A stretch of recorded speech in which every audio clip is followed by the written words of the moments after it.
Hello, welcome back to the channel. Yes, I've had this bike over 6 months now, can't believe it. And by the time you're watching this video, I'll have had it a lot longer than 6 months, I think.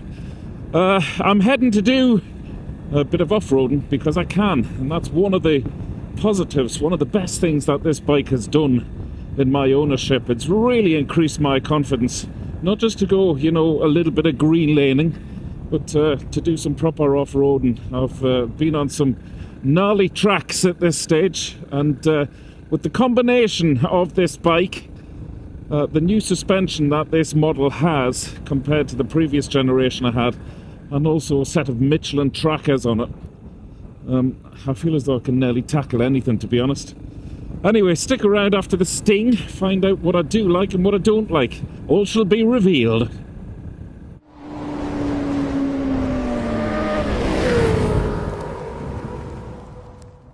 So welcome aboard. In case those of you who are wondering what this is my drone controller. It's not some fancy new AUC system. That's the AUC there. This is to fly my drone. I'm going to give that a shot as I'm attempting some off-road.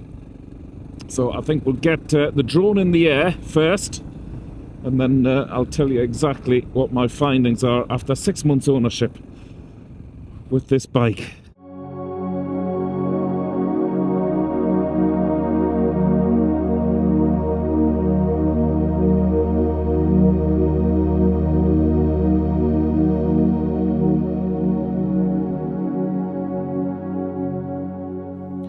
It's safe to say that whatever I already take from motorcycling, the headspace, the escapism, the separation from the real world, when I'm on the CRF 300 and I'm in an environment like this, it just takes me somewhere else altogether, just that extra 10%.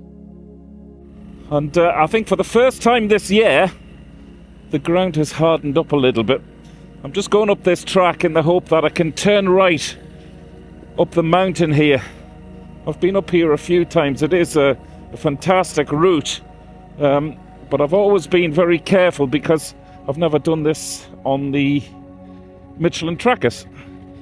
Okay, so let's start. Okay, as I mentioned, this bike has just brought me on so much as a rider, and I've learned so much about the balance of a bike, which I've taken with me onto my other bikes as well. And in fact, the biggest difference as a result of this CRF is the riding I've been doing on my big R1300 GSA.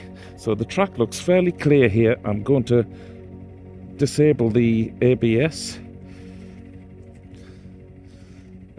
That's one of the problems with this bike. That's not really a problem. It's quite difficult to find neutral sometimes, especially when I'm wearing my sort of off-road boots. and it's even more difficult not to stall it.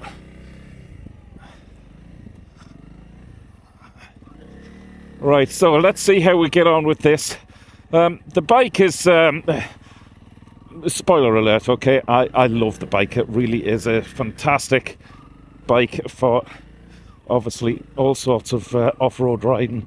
I know it's a dual sport, but this is about as heavy off-road as I would ever be going, I suppose. It just sort of glides over anything you point at it. I've always said it's my mini Land Rover.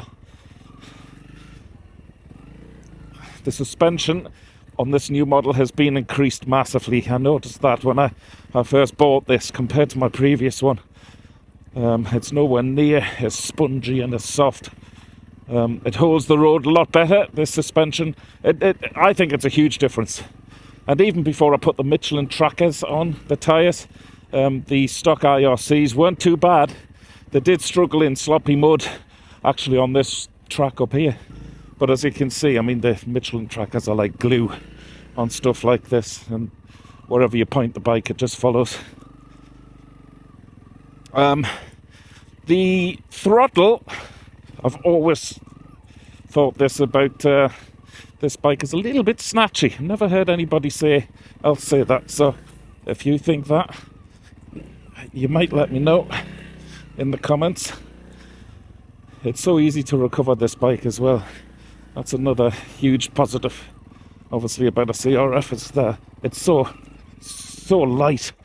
It's very easy to recover when you lose the balance like that. I think I've been down here before. Let's take a little look down. I can't. Oop. I've just remembered I've got a drone following me. Well, it was. I think I've just crashed. I'll sort that out first, and then I shall come back to the video. Okay, yeah. Always remember when you've got your drone in the air and you're on a motorbike that it's following you. See, too much multitasking there. I'm crap at that. The other thing I love as well, I have been caught out riding home a few times late at night over the winter, and the LED light on this has made a huge difference as well. I don't know where I am here, so forgive me, I'm thinking out loud. And I have noticed that cars definitely see you with the LED headlights on this, which is always a good thing. Look at the view up here, folks. I think the last time I was up here there was so much fog I couldn't see anything. Let's have a little look up here. And that's the beauty, actually. Whatever you fancy going to see, the bike will do it for you. The bike is a much better bike than I am a rider. I'm just sitting down at the minute because I can, and again that's down to the suspension. It just soaks up everything. You don't feel as though you're riding a sponge, like I did with the previous suspension.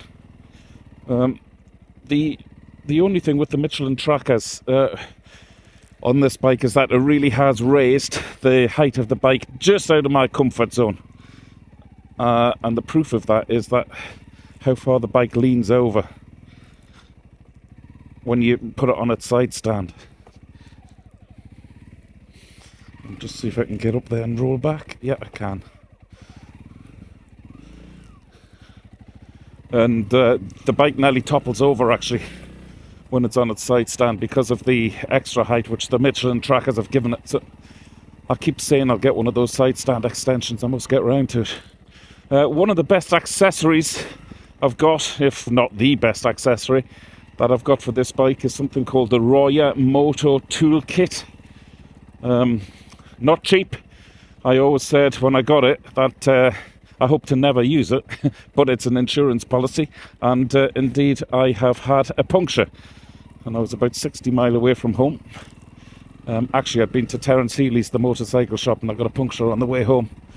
And that toolkit saved the day because I was able to fix the inner tube. This was back in the winter as well. It was absolutely freezing. I didn't film it because I was very, very stressed. But that toolkit saved the day, and there's been a couple of times since where I've needed to even just use the tyre inflator within the toolkit to let air out of the tyres, or indeed pump the tyres up. And I don't mind telling you, on the way here this morning I pumped the tyres up because when I was on the road getting here, the back end was all over the place, and it's because I'd forgot to pump them up after the last time I was off-roading. The other thing to tell you about, I mean, the fuel economy is just unbelievable in this bike. It has to be at least 60 miles to the gallon. I'm not exactly sure of the correct figure, but I sort of fill it up and then forget about it for a few months. I wonder what's down here. Gosh, this is good, isn't it? I'm enjoying this. I think we'll stand up here. Looks like we're going into some mud.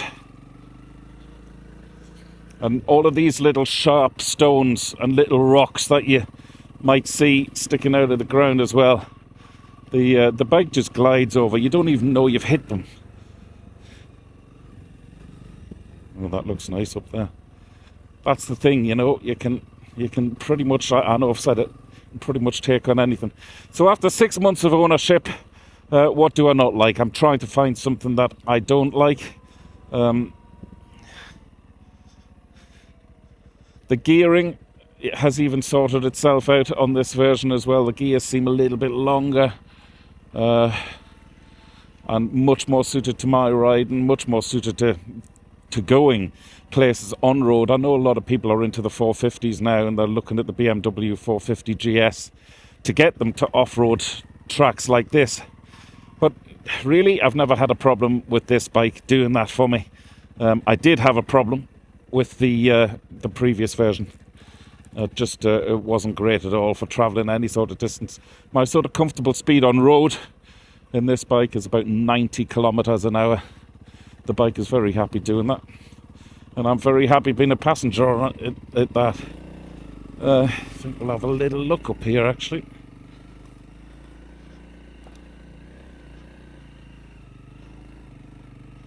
Doesn't look like I'm getting far. Can I squeeze in past there?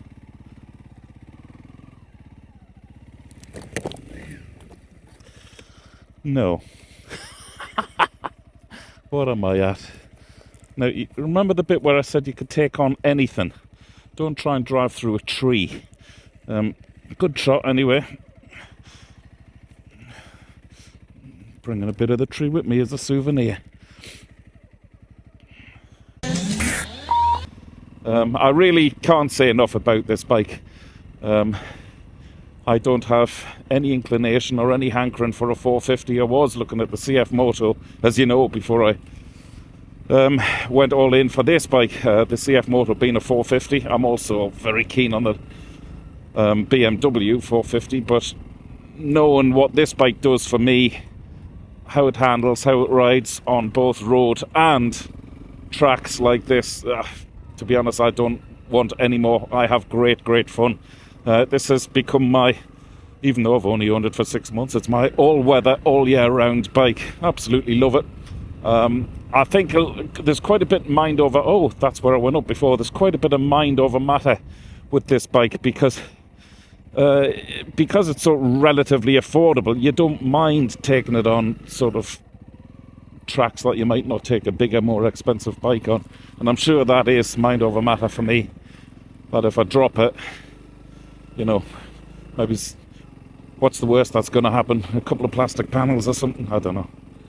Oops, you see what I mean about those rocks there? This just glided over that. It's just a brilliant bike. And I don't mind leaving it dirty. It sort of looks better when it's got a bit of dirt on it. This is its happy place, sort of floating through dirt tracks like this. Oh, I love this. And the back end sliding everywhere as well. I really am. Aren't we all, I suppose? Young boys at heart.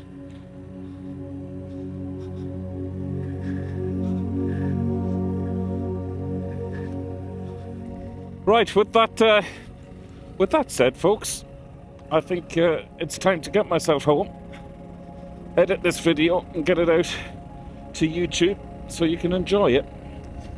Let me know if there's anything you want me to answer.